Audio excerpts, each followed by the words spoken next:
Police warn of negative impact of cyberbullying. Economists warn a multiple SOE will deplete confidence in TNT, and THA Secretary deems a third primary school plenary a resounding success. Good evening, Tobago. I am Zoba Samuel. Thank you for tuning in to the Channel 5 News for Friday, June 12th, 2026. School children are unaware of the full impact of cyberbullying, either because of what they do or what is being done to them. Highlighting this can help parents and educators foster empathy and understanding about its seriousness. The stories children tell their parents about incidents often lack the full truth, underscoring the need for awareness. This is according to Sasha Williams-Goddard, a member of the Trinidad and Tobago Police Service TTPS Community Policing Unit, who appeared on the TTPS Socially Safe podcast hosted by Jamelia Bannister. Williams-Goddard talked about a site called Pretty Pipers, primarily used by school children. Pretty Pipers, as it's called, it's basically, as the name suggests, it's a slightly sarcastically named derogatory site or a cyberbullying website.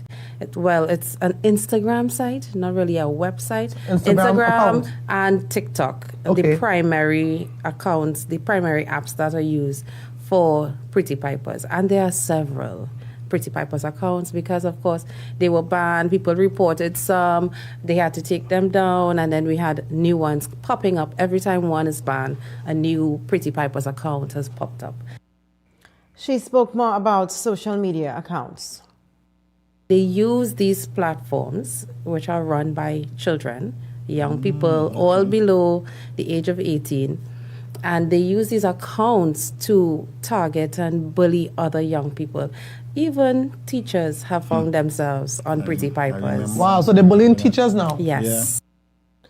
Officer Javon George, who was also on the podcast, said children do not understand the severity of their online activity. This lack of awareness can be concerning parents and educators, highlighting the need for increased education and supervision to protect youth online. One thing too, when you post things online like this, it doesn't come off. Yes. You know, and I know in previous episodes of the podcast, we spoke about later on in life, you want to be a member of the police service or the Coast Guard or the regiment, and these organizations do background checks as well on social media. And your post will come off and they will find out post that you did. It's like, why would I want you in my organization? Yeah. You know, even to go and get a US visa to study in the US, a student visa, you have to have your accounts open. Yes. Yeah. You know, why would you want to have that?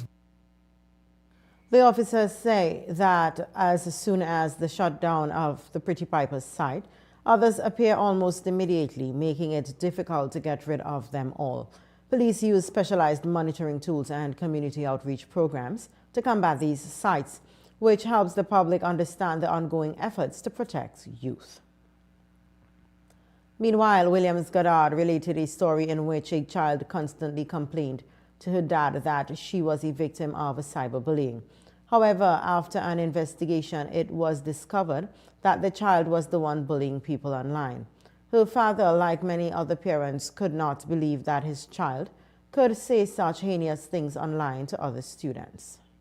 That aspect of that online component, that has really escalated the severity of the conflicts. And now we have students that are being suspended constantly because they're getting themselves involved in all sorts of crime and criminal behavior.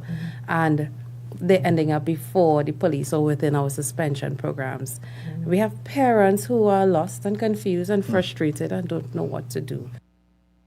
He said that harassing anyone online is an offense, which causes the police to get involved. He added that negative interactions often move from online spaces to physical spaces where altercations occur. Just as what Sasha indicated, that it moves from the online space, the virtual space, to the physical space. And with the anonymity of the web, or well, the TikTok accounts, the IG accounts, they perpetuate or they continue to harass or to spread hate messages or to bully, so to speak, right? Cyberbullying. The officers spoke of another danger of children online activity. Where young girls are getting involved in relationships with people online, and they're not certain who the person that they're talking to online is. And then it turns out to be another student that was posing as someone else online. And that is now creating a conflict, and it's now reaching into the school or even after school on the road. The officers said that quite often, children getting involved in cyberbullying may be an indication that they have other problems that need to be addressed.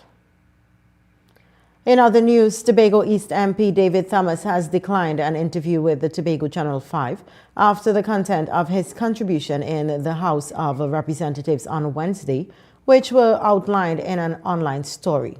Thomas said on a phone call yesterday that he would not speak unless the story is removed. The Channel 5 News tried to contact him today, but his phone kept ringing and subsequently went to voicemail. He is, however, quoted in the media saying that the Tobago MPs remain independent and beholden to their constituents. He said that wherever they can make a positive national impact, while also advancing Tobago's agenda, they will not shy away from doing so. On the issue of the Tobago MPs aligning themselves with the United National Congress, Thomas was quoted as saying, quote, "I never mentioned anything about being aligned with anybody. If people understand governance in the widest context, my statement is just what it is," end quote. He noted that he is not in party politics and is not here for anything other than representing Tobago. Thomas said he follows the guidance he receives and the consultations that leads him to structured decision making. During the debate of the House of Representatives on Wednesday, Thomas said that he and Tobago West MP were aligned with the UNC. Still, when the story was published, he retracted his statement.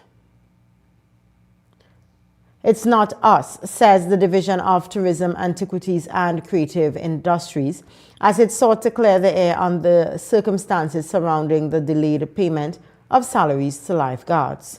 In its statement today, the division explains that the problem stemmed from the bank's system, which was due to First Citizens migrating its online banking service from the e-service platform to its business online banking platform. This transition caused an unforeseen technical issue that prevented the successful upload of the division's payroll information. This caused a delay in the processing salaries, payments to employees who bank with the institution. But the division acted swiftly to resolve the issue. The division believes that the matter was successfully addressed in the shortest possible time. The salaries were processed and disbursed on Wednesday, June 10th. The division anticipates that employees will receive a pay on June 11th and 12th, depending on the bank where they have their accounts. More news after the break.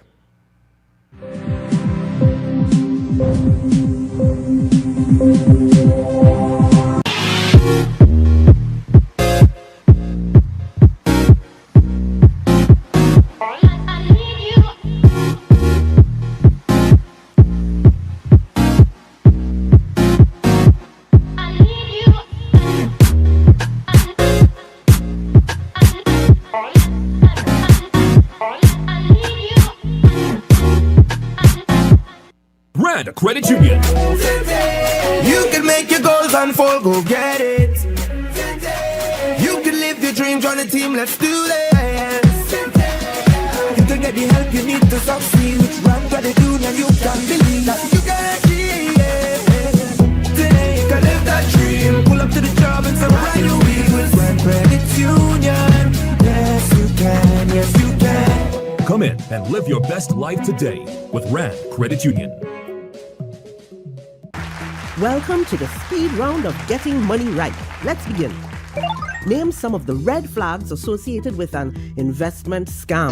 Pressure tactics to invest. Correct. Promise of money if you bring friends. Correct. Request for personal information. Correct. Bonus question. What is the penalty for operating a pyramid or Ponzi scheme? $10 million and 10 years in prison. Correct. Well done. The scores are even, so we go to our tiebreaker question. receive money in your account from an investment company and they tell you to transfer it to a third account. Does that sound right? I think about it, and that not right. Congratulations, you tinker! Getting Money Right is brought to you by the TTSEC. Visit investigateTT.com to access free learning resources and check the TTSEC for a list of registered individuals and securities. The Trinidad and Tobago Securities and Exchange Commission. You invest, we protect, everyone benefits. Hey, as you come in. Long time I see you. This station pumping. Ready for children party. Mommy! Jay, you can't go nowhere with these children. And you know you can't depend on Kevin neither Steven to see about them. Yeah, total waste. So I supposed to stay home whole time? Jada is 12. She could see about that. You just leave Jada to see about Kia and Kayla. I thought it was your mother or your sister. Who? Them always busy. Jada could handle that. She cooking and cleaning a long time. And the next two better know what time it is. It's only me, you know.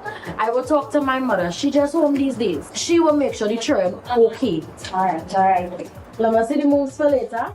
Before you ramage, make sure the children okay. Call 996 to report all child abuse now. A message from the Children's Authority of Trinidad and Tobago.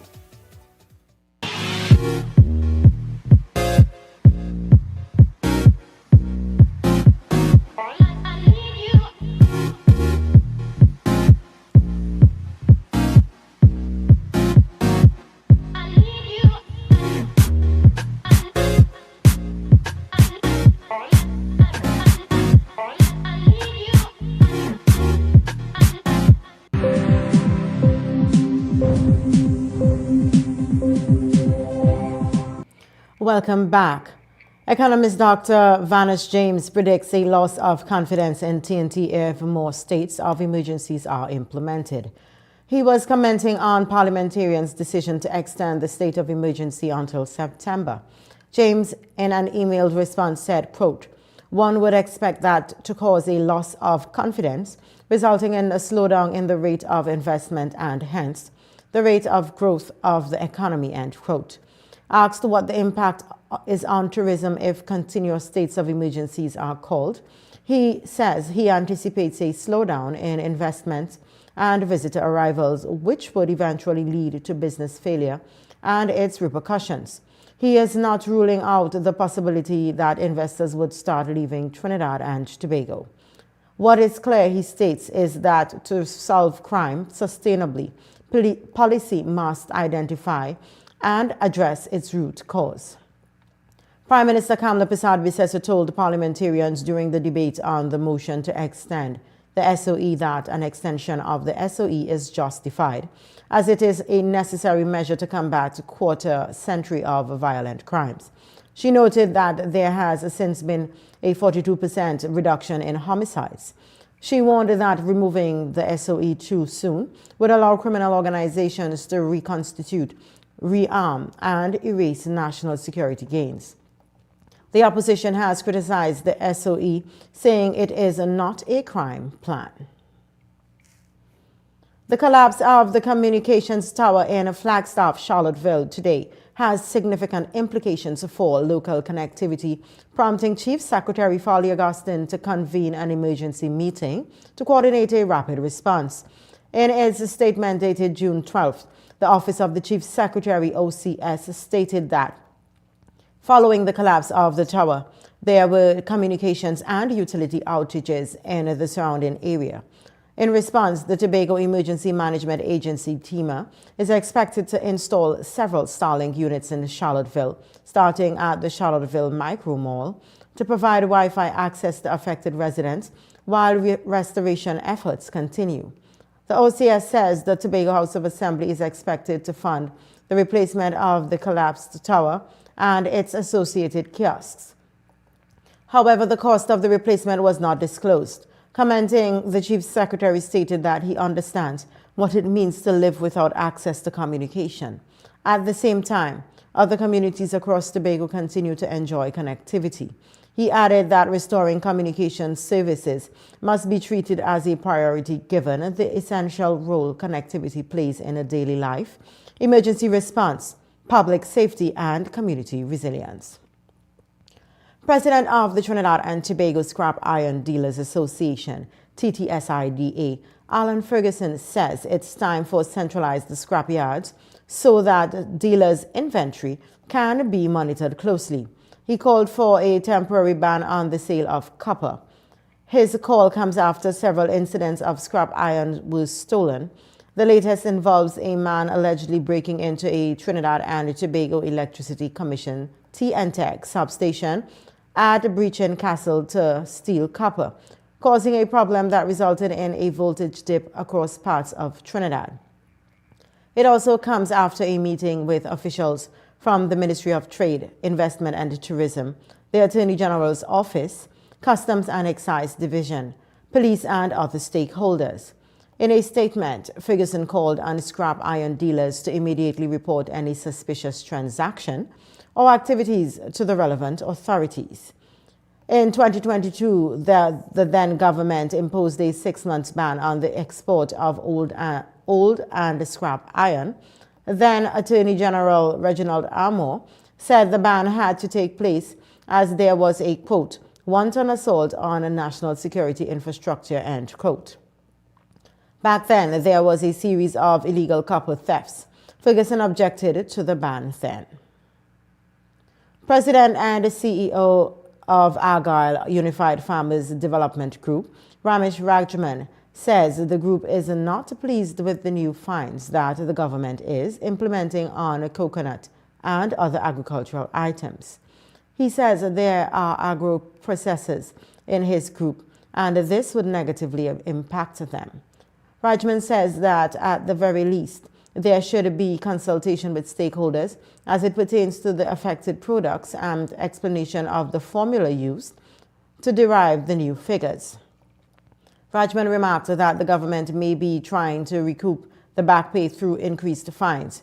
Head of the Goldsboro Farmers Association, Roland Murray, says he has yet received the price increase and needs to discuss them with other members of his group. Murray says he will comment on the situation in the coming week. The government is proposing increased fines for some offenses. The increases are contained in the Finance Bill 2026.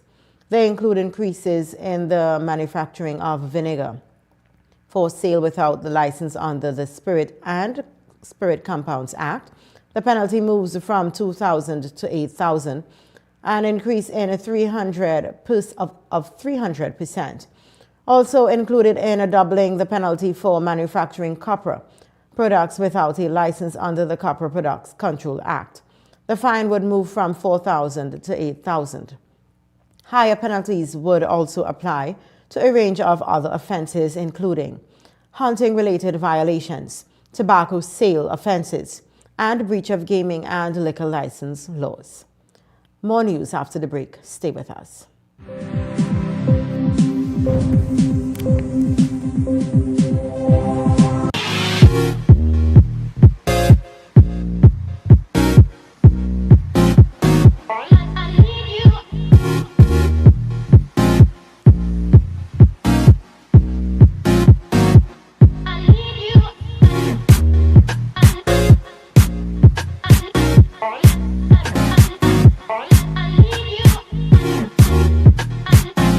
Cathedral Credit Union is celebrating big. Get up to $81,000 at just 0.8% interest with our anniversary loan.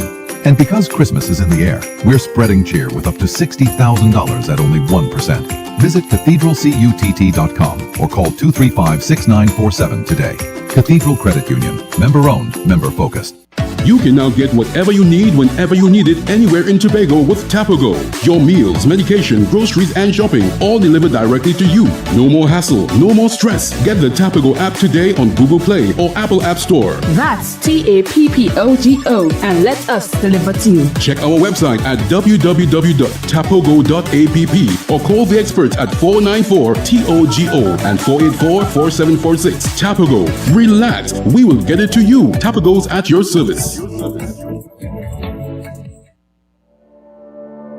Escape to elegance at Le Chateau Suites Tobago. Gated privacy, Breathtaking villas, unforgettable memories, where Caribbean dreams become reality.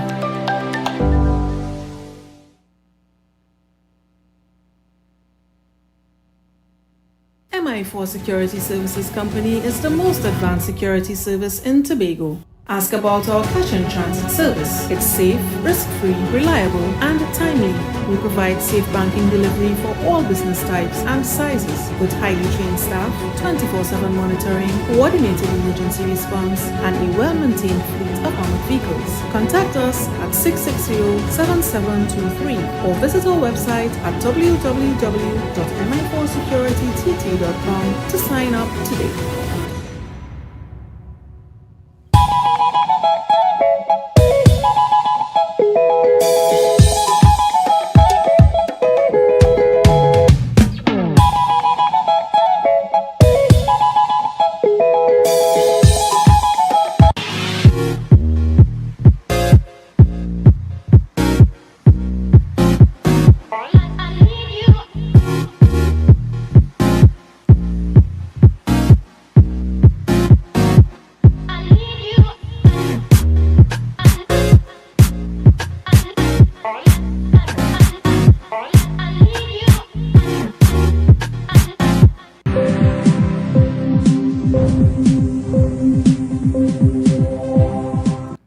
Welcome back. The third primary school plenary session was a resounding success and augurs well for Tobago's future, says Secretary of Youth Empowerment and Sport and Assembly Member for Buku Mount Pleasant, Keegan Dinoon. Standing in this house and debating is not an easy thing. There are persons much older than yourselves who find difficulty in doing that. And as I sat this morning at my office looking on at the screen before I got here, I recognized that Tobago's future is in very good hands. Give yourselves another round of applause.